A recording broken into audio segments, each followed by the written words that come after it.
جن لوگوں نے دنیا کو عیاشی بنا لیا، جو دنیا میں عیاشی کرتے ہیں، جو دنیا میں عیاش ہیں، اللہ تعالیٰ کے احکام کو توڑتے ہیں۔ وَيَسْخَرُونَ مِنَ الَّذِينَ آمَنُوا، مِنَ الَّذِينَ آمَنُوا، ایمان والے جب ان کو اللہ کی بات سناتے ہیں یا منع کرتے ہیں برائی سے یا نیکی کا حکم دیتے ہیں، وَيَسْخَرُونَ، وہ ان کا مذاق اڑاتے ہیں، وہ ان کا مذاق اڑاتے ہیں۔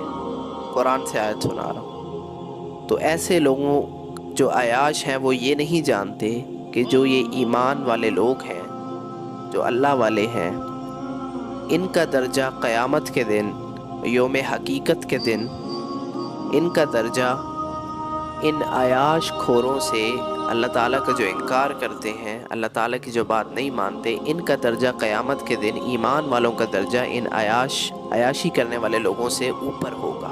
سم ورڈز فار یو، اگر آپ کا کوئی مذاق اڑاتا ہے یا کوئی کچھ ایسے کرتا ہے، اگر آپ اچھی بات کرتے ہو تو اس آیت کو اپنے ساتھ فٹ کر لیں جو میں نے آیت سنائی ہے، اور جب بھی کوئی آپ کا مذاق اڑائے گا اور جب آپ کے دماغ میں یہ آیت ہوگی تو آپ خوش ہوگے، آپ خوش ہوگے اور آپ زیادہ چاہو گے کہ میرا مذاق بنایا جائے۔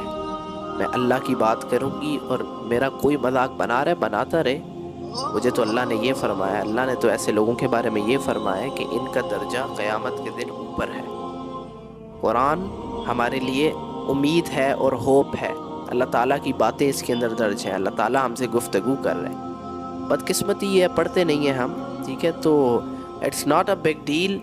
نبی کو مارے گئے، خون و خون کر دیا گیا، لیکن پھر بھی نبی نے آگے سے دعا دی۔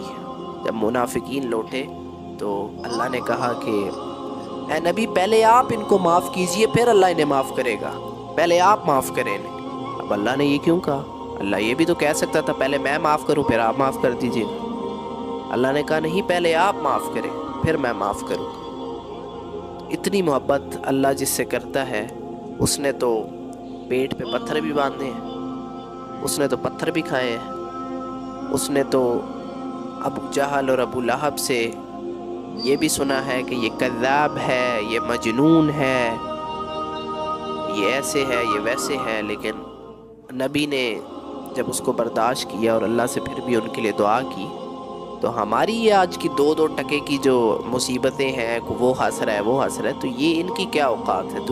پوری دنیا کو بھی اکٹھا کر لو تو اللہ کہتا ہے ایک مچھر کی سی اوقات ہے، مچھر کے پر کسی بھی اوقات نہیں۔ تو اگر آپ سے کوئی، اگر آپ نیکی کا حکم دے رہے ہو اور وہ آگے سے آپ کو، آپ کا مذاق اڑاتا ہے یا نہیں مانتا، یہ اب اس پر ہے۔ نوح علیہ السلام نے کتنے سالوں سال جو ہے دعوت کا کام کیا، بٹ کچھ لوگ تھے جنہوں نے دعوت کو قبول کیا، تو اب اس کا کیا مطلب ہے کہ ان کو جنت نہیں ملے گی؟ نہیں، ایسا نہیں ہے۔ آپ کی کوشش پہ ڈیپینڈ کرتا ہے، وہ آپ کی دعوت بے شک ایک بندہ قبول کرے یا 50 لوگ قبول کریں، آپ نے جتنی ایفرٹ کیا آپ کو اس کا ثواب مل جائے گا، ٹھیک ہے۔ تو اگر کوئی ہنس رہا ہے، کوئی بات نہیں مان رہا، کوئی آپ کو جو ہے جو ہوٹنگ کر رہا ہے آپ پہ، آپ کو ٹرول کر رہا ہے، اٹس اوکے۔